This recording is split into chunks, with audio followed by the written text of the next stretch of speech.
હર હર મહાદેવ, જય ગિરનારી. વાતો વિરલ વિભૂતિઓના પ્લેટફોર્મ પર આપ સૌનું હાર્દિક સ્વાગત છે.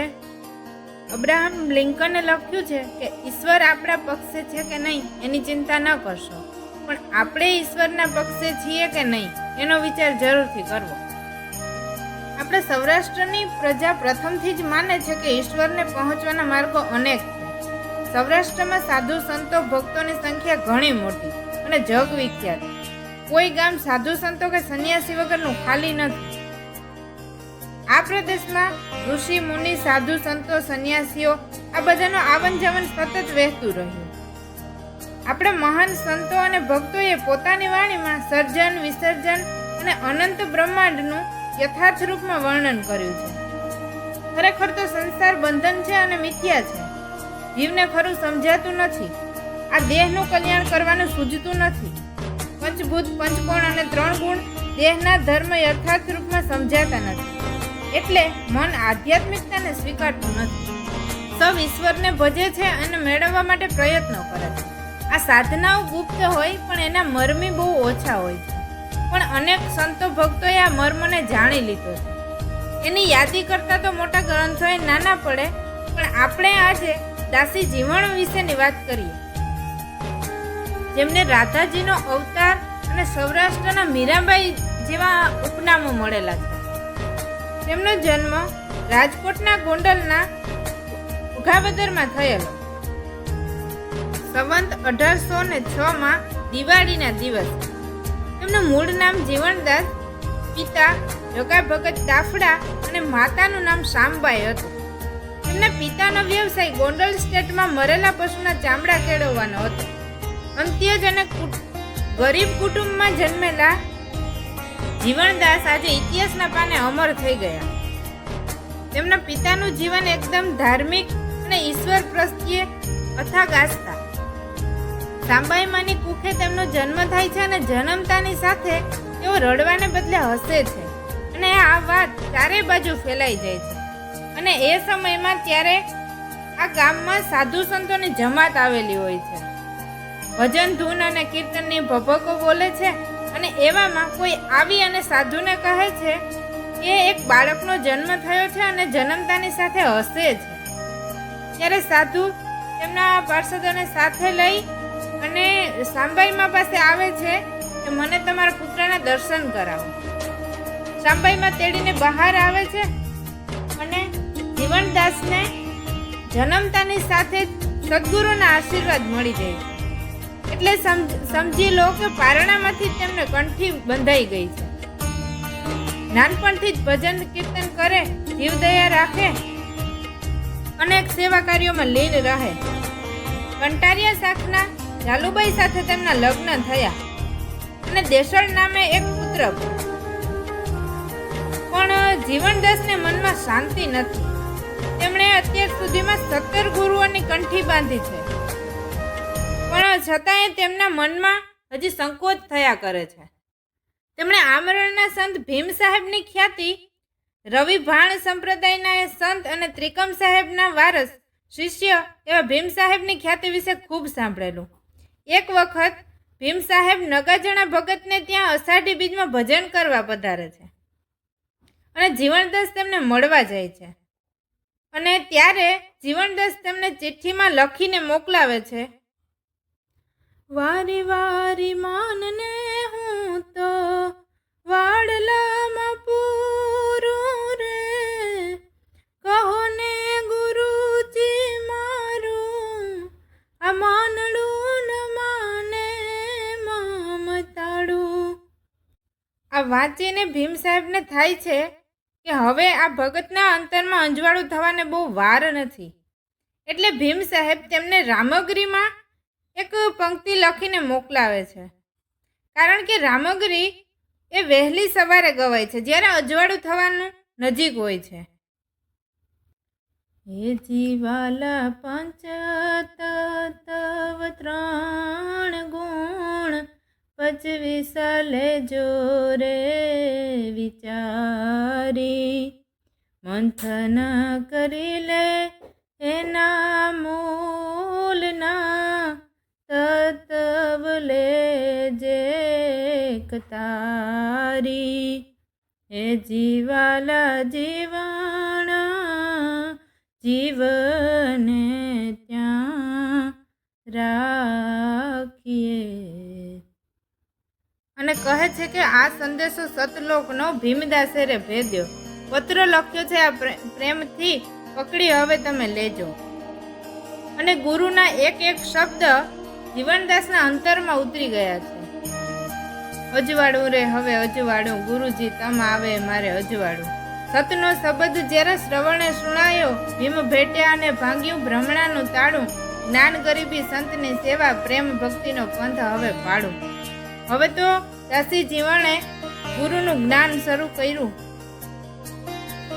અમારા ગુણા ગુરુજીમાં ગુણ તો ઘણા રે, એવા ગુરુજી અમારા રે, દીવો ને અમારા દેવતા રે.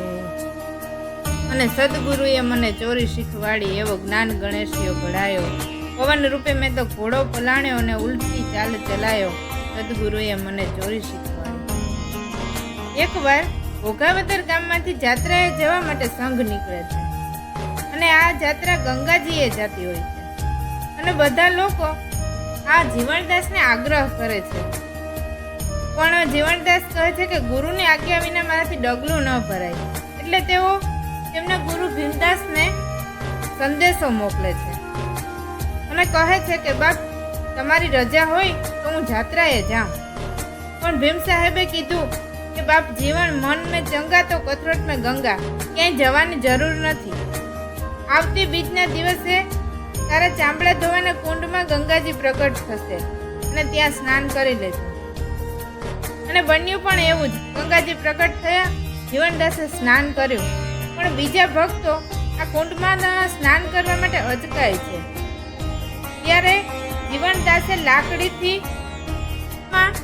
એક લીટો કરે છે અને હાલતા થાય છે. અને ગંગાજી એની પાછળ પાછળ હાલે છે. પણ ત્યાં ઉત્તરમાં એક ગોકળા સુધી ત્યાં એવું દર્શાવેલું છે કે અહીંયા સુધી ગંગાજી પ્રગટ થઈને આવેલા હતા. ત્યારબાદ એકવાર પરબમાં સાધવા ભગતે તેમણે ત્યાં કૂવો ખોદાવ્યો, પણ પાણી ન આવ્યું. અને એ વખતે પાણીની બહુ તકલીફ ચાલે. અને ફરતા ફરતા જીવનદાસ પરબમાં આવ્યા ત્યારે કહે કે ભગત, પાણી વગર આ મુંડિયા સાધુ અને આટલી ગાયો તરસે મરે છે. તમે જુઓ તો ખરા, કૂવો ખોદાવ્યો છે પણ પાણી નથી દેખાતું. તમે ઉતરીને જુઓ પાણીનો કસ કઈ બાજુ છે, તો એ બાજુ થોડું ખોદકામ કરીએ. દાસી જીવનને કૂવામાં ઉતાર્યા છે અને પછી કીધું કે હવે પાણી આવે ને ત્યારે જ બહાર આવજો. અને તે તો ભજનમાં લીન થયા અને 4 ભજન કર્યા. અને પછી નિકમનો એક જ ઘા કર્યો અને કૂવામાં પાણીની સરવાણી ફૂટી નીકળી. હાલમાં પણ પરબની જગ્યામાં આ કૂવો ઉપરથી બંધ હાલતમાં ત્યાં છે અને દાફડા કુટુંબના ભાઈઓ ત્યાં પાણી નથી પીતા.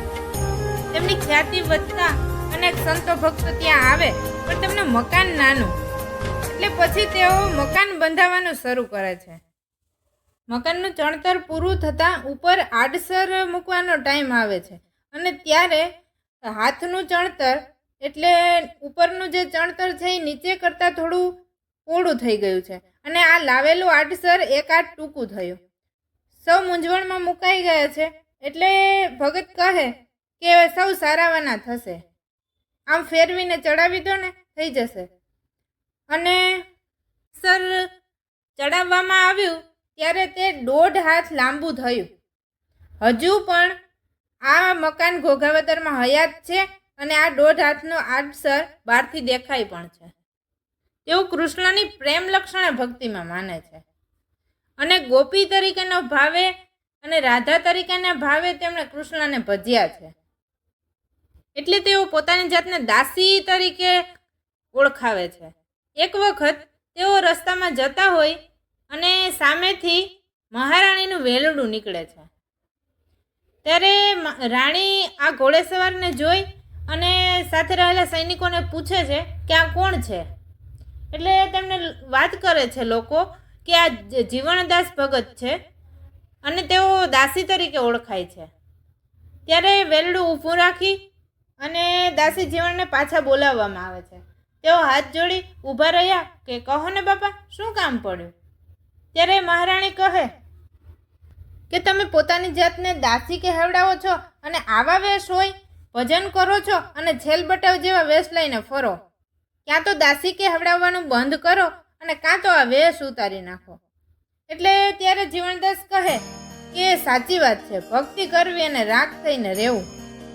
તમે 80 ગામને રાજરાણી આ બધો જેમ તમારા રાજને શોભે એવો શણગાર કરો છો, એમ હું તો 14 બ્રહ્માંડના માલિકની દાસી છું, એટલે મારે એનો મલાજો તો રાખવો પડે ને બા.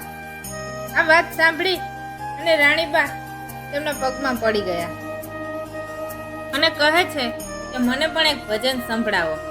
અને ત્યારે ગાયું છે, શામળીએ કરી છે ચકચૂર એ બેની મુને, વાલડે કરી છે ગેલી તૂર, રંગ માર માડી મુને હેતમાં હુલાવી રે, આજ સખી રે ઓલે શામળીએ.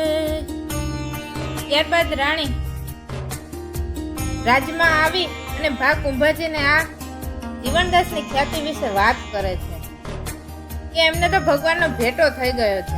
પણ કુંભાજી એમ જેમ તેમ માને નહીં.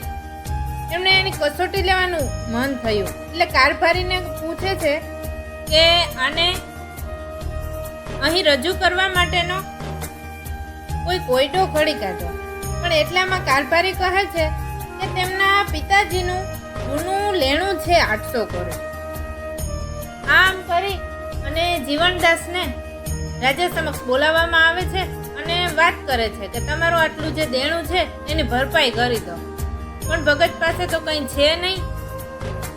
એટલે તેમને જેલમાં પૂરવામાં આવ્યા અને જેલની કોટડીમાં તેઓ ભજન કરે છે, મારી બુડતી બેડીના તારણહાર સામળિયા, વેલેરી કરજો ને વાર રે. અને સામળિયા શેઠ આ અરજી સુણી અને આવે જ ને. આમ તેઓ એક વાણિયાનો વેશ લઈ અને ત્યાં મહેલમાં આવે છે અને કહે છે કે જીવણદાસની મારે માનતા રાખેલી હતી, મારા ઘરે પુત્રનો જન્મ થયો છે, તેથી લો આ 800 કોરી તમે ત્યાં પહોંચાડી દેજો ને. આ વાત સાંભળી અને રાજાને આશ્ચર્ય થાય છે. તે જીવણદાસને આપે છે કે લો આ 800 કોરી કોઈ આવીને આપી ગયું છે. ત્યારે જીવણદાસ કહે છે કે આપ આ 800 કોરી આપના રાજની દોલતમાં ઉમેરી દો, આપનો ખજાનો, આપના ભંડાર અખૂટ ભર્યા રહે એવા આશીર્વાદ છે. અને કહેવાય છે કે આજે પણ આ કોરીનું ગોંડલ સ્ટેટમાં ધનતેરસના દિવસે પૂજન થાય છે. તેમણે અનેક 170 જેટલા ભજનોની રચના કરી. દોરંગા ભેડા નવ બેસીએ વખતે એમાં પોતાની જાય, જડ રે ચડાવું દેવા જડ નથી ચોખા રે, તોડીશ મારે ફૂલડા તોડીશ માં, મારી વાડી નાળે ભ્રમરેલા મારી વાડી વેરીશ માં. આમ અનેક તેમની અદ્ભુત રચનાઓ છે. આમ 1881માં તેઓ જીવતા સમાધિ લેવાનું નક્કી કરે છે. સૌ સાધુ સંતોને કંકોત્રી લખાઈ છે અને તેમણે છેલ્લે આ પંક્તિ ગાવી છે, વાલા સંતોને મારા જય જય સીતારામ, મારી હાલતી રે વેળાના રામ રામ. તેમણે દિવાળીના દિવસે સમાધિ લીધી. ત્યારે પાળિયાદથી વિસામણ બાપુ પણ હાજર હતા, પરબથી સાધવા ભગત અને સત્તાધારથી આપા ગીગા પણ ત્યાં હાજર હતા. સમાધિમાં બેસી અને તેમણે છેલ્લું આ ભજન ગાયું, હાટડીએ કેમ રહેવાશે ભઈ મારા રામની રજા નહીં, તેડા આવ્યા શ્રી રામના પછી હાટડી પડી રહી, હાટડીએ કેમ રહેવાશે ભઈ મારા શ્રી રામની રજા નહીં.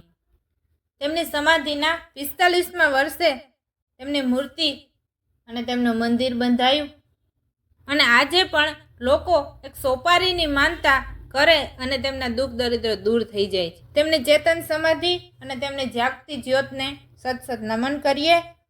જીવન જ્યોતું જાગ્યું ને ભીમ પ્રગટ્યા ભાણ, દાફડા ઘેર દિયો હુઓ એ તો જીવણ પંડે જાણ.